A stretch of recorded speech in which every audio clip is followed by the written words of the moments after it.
Bonjour et bienvenue sur ma chaîne YouTube. Je me nomme Dominique et aujourd'hui, je vais vous montrer comment faire un serre-tête ou un bandeau, hein, peu importe comment qu'on l'appelle. C'est pour réchauffer les oreilles.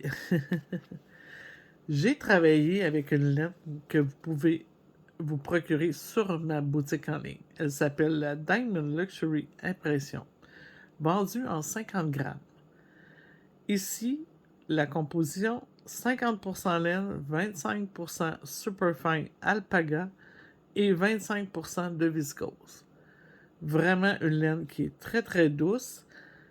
Elle est parfaite pour faire des vêtements, des accessoires, une belle étole, un foulard. Allez-y, là, faites-vous plaisir, c'est vraiment un beau produit.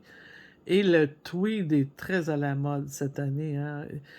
Là, ici, je vous ai mis quelques coloris que vous pouvez trouver, mais j'en ai encore plus que ça, les uns et les autres. C'est tellement des beaux coloris. Vous allez avoir que de choix. Maintenant, euh, on va éliminer tout de suite faire des chaussettes ou des bas avec ça ici, parce que vous n'avez pas de nylon ni de polyamide dans cette laine. Alors, vous n'aurez pas de résistance. On oublie ça, c'est pas fait pour ça. Au cas que j'aurais des millions de questions après, est-ce qu'on peut faire des bas ou des chaussettes avec cette laine? Non. OK? À cause que vous n'avez pas la bonne composition dans cette laine. Mais pour tout le reste, c'est parfait. Maintenant que c'est dit, vous irez voir pour vous choisir une belle couleur. Pour faire le bandeau que je vous démontre aujourd'hui, il vous faudra 2 pelotes de cette magnifique laine. D'accord? 2 pelotes.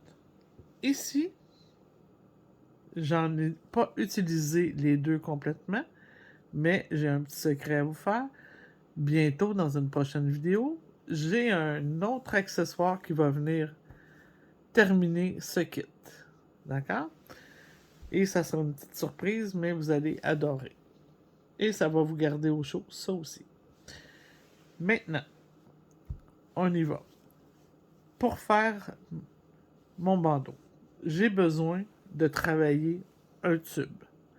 Alors, c'est pas un secret pour plus personne maintenant, hein, parce que je vous ai montré à faire des petits chapeaux de bébé, des chaussettes, des bas. Donc, vous savez travailler en tube maintenant. Alors, que vous travaillez soit avec un Magic Loop, soit avec des doubles pointes, soit avec deux circulaires, une mini circulaire, sachez que toutes ces techniques-là sont bonnes pour pouvoir faire un tube.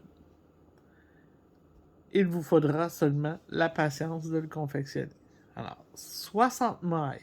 J'ai utilisé 60 mailles pour faire mon bandeau sur des 3,50 mes aiguilles. Alors, comme je l'ai dit, peu importe la technique, le type d'aiguille, vous devez avoir des 3,50 ou 3,25 pour obtenir la bonne tension. Et la tension est de environ 25 mailles. OK? 25 mailles de la tension. C'est que si vous faites un petit échantillon par avant, essayez d'obtenir 25, 24, 25 mailles de tension là, sur 10 cm. Faut que ça reste flexible. Donc, faites pas un tricot qui est trop dense, trop serré, parce que vous n'aurez pas de flexibilité. Le fait que c'est double en épaisseur, avec une chambre d'air entre les deux, la chaleur sera obtenue de cette façon, couche sur couche. Hein? C'est comme ça qu'on obtient notre chaleur. Alors, on sait que ça prend deux pelotes de laine, ça prend des aiguilles 3,50, 3,25, peu importe, là, pour avoir la bonne tension. Ensuite, on monte 60 mailles. Maintenant, quelle longueur? OK. La longueur de mon tube final devra mesurer, comme celui-ci, là, j'ai fait 54 cm de longueur. Regardez. Là, vous allez dérouler la bordure. Et vous allez mesurer jusqu'à l'autre extrémité et c'est 54 cm. 53? Mais la vraie grandeur, c'est ça. 53-54, OK? Et ça, c'est pour un, voyons, une circonférence de tête de 56. OK? Pour quelqu'un qui porte 55 ou 56 de circonférence de tête, on peut faire le bandeau à cette longueur. Alors, 53-54, c'est parfait parce que on a une petite couture à faire là. Donc, on doit avoir une aisance négative, mais moins que d'habitude à cause de notre couture. Parce que si ça aurait été une tuque que j'aurais fait, alors sans couture, j'aurais toujours été vers une aisance négative d'au moins 4 cm par rapport à la circonférence que j'ai besoin. Alors, ça veut dire que si la circonférence de la tête de la personne à qui je le fais est de 56, j'aurais fait seulement 52 de longueur. De longueur ou de circonférence si je suis en rond. OK, on essaye de ne pas trop se mélanger. Ici, nous, c'est 54 pour un 56 et si vous faites pour un 58, hein, tu sais, comme moi, j'ai tellement de cheveux et une bonne tête, alors moi, ça me prendrait plus un 56 cm de longueur. Et maintenant, ce qu'on fait à la suite qu'on a obtenu notre grandeur, on doit coudre chaque extrémité de notre tube. OK. Là, j'ai déjà une de fait, ma couture. Et ce n'est pas du grafting, d'accord? C'est vraiment très très simple à coudre, mais il faut prendre le temps de bien le faire. Alors, je vais faire un petit focus. Oui, hein, le tweed est tellement à la mode en ce moment là, que vous allez adorer cette laine. Ce qu'on fait, lorsque j'ai fait mon rabat de toute ma circonférence de mon tube, j'ai terminé ici. Alors, je vais venir enfiler la bordure de mon rabat extérieur. Ça forme une maille, donc je viens chercher le côté de la maille seulement ici, comme ça ici. OK, comme ça ici. Je vais enfiler. Et là, j'ai laissé assez long de fil aussi, hein, pour pouvoir faire toute ma couture, là. Toujours au moins 4 fois la longueur. De l'autre côté, je vais venir chercher la dernière maille de mon rabat, la dernière que j'avais effectuée. Et je vais prendre aussi le côté extérieur de mon rabat. Seulement. Alors, on se promène de cette façon. Toujours un à la fois. Donc, celui que je viens de faire, c'est celui-ci. Je vais venir faire celui-ci. Et je vais venir chercher de l'autre côté. Comme ça ici. OK? Comme ça, comme ça. Et j'enfile. Alors, tout délicat comme ça. On continue. Ça, c'est fait. On vient ici. On vient de l'autre côté. Chercher le côté extérieur de mon rabat, comme ça ici. Oups, pardon, j'ai fait brasser la caméra. Comme ça. Et on poursuit. On poursuit. Celle-là est déjà faite, hein, je crois. Elle est faite, oui, non, elle n'est pas faite. Elle n'est pas faite avec elle. On voit-tu bien? Comme ça. J'enfile.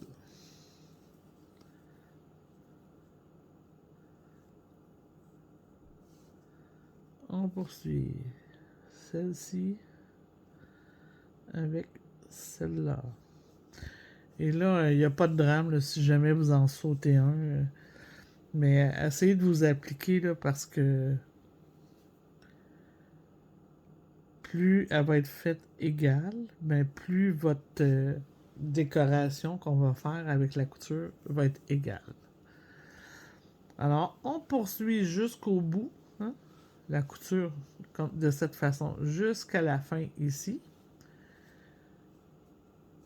Et voyez-vous, regardez, ça fait tout délicat. On en fait un autre. Tiens, on enfile ici le rabat extérieur. Ça ici, c'est prendre les deux. Il faut prendre juste une. OK? Juste une. Et même chose de l'autre côté, juste celle de l'extérieur. Comme c'est ici. Et on enfile.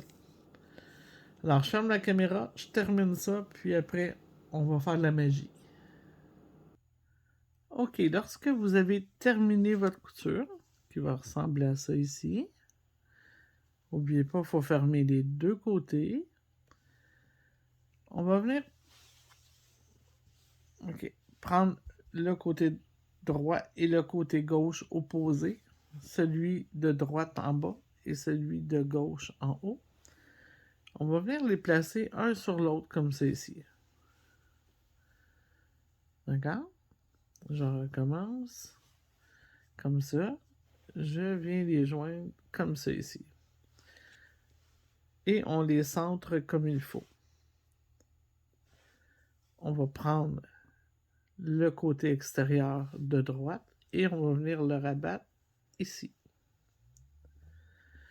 On va prendre le côté de gauche, extérieur, celui qui a le petit fil de notre couture parce qu'on n'a pas rentré notre couture. On n'a pas rentré le fil de la couture. Et on vient le rabattre ici. Alors, ça vous donne un peu comme une sandwich. Hein? Et là, c'est très important de venir prendre chaque épaisseur sans faire une couture trop épaisse. On va vraiment s'assurer qu'on va tout attraper. Alors, on va venir ici dans la bordure. On va venir ici dans la bordure. Et on va venir ici aussi dans la bordure. Et j'enfile. Je vais repasser encore bordure, bordure, bordure et bordure. Alors, on va faire ça jusqu'à la fin. C'est pas bien long, on va le faire ensemble. Mais assurez-vous, comme j'ai dit, allez toucher à toutes les bordures. Sinon, vous allez avoir un trou. Ça ne sera pas aussi impeccable. Comme ça. On retourne ici. Faites des points quand même assez rapprochés, là, pas trop éloignés. On retourne ici encore.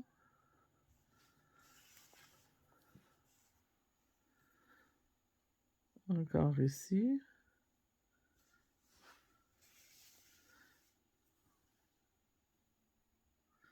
Ici encore. Et voilà, comme c'est ici. On s'en retourne ici encore. Là, ici, on va faire attention. Là. On va prendre le temps de bien aller chercher toutes les épaisseurs pour le petit coin ici. On recommence. On s'assure de tout avoir attrapé. Comme c'est ici. OK. Bon. Quand on a tout bien travaillé, tout et tout et tout, on fait simplement, clac, retourner comme ça ici, notre bandeau. Et le nœud apparaît. Regardez comment c'est joli. Notre petit nœud est apparu. C'est simple, simple comme ça. Alors, si vous faites pas trop épais, là, vous faites attention. Regardez, ça ne donnera même pas d'épaisseur. OK? C'est très important. Puis c'est important d'aller chercher chaque petite bordure parce que c'est ça qui fait tout le design. Après ça, on déploie comme il faut notre nœud. Prenez le temps de bien le placer. Et c'est magnifique quand c'est porté. Alors, vous pouvez en faire de plein de coloris. Je suis certaine que vos enfants, vos neveux, vos nièces, neveux, peut-être pas les neveux, là, mais les nièces vont en raffoler. Et c'est vraiment superbe. Porté, là, c'est très, très joli. Alors, c'est aussi simple que ça de faire un petit bandeau. Très à la mode en plus. Alors, dirigez-vous sur ma boutique en ligne avec les informations sous la vidéo artisanatdunord.com pour faire l'achat de vos 2 pelotes de laine pour faire ce magnifique petit bandeau. Alors, on se revoit bientôt avec mon petit complément qui va aller avec le bandeau, mais c'est une surprise. Bye bye!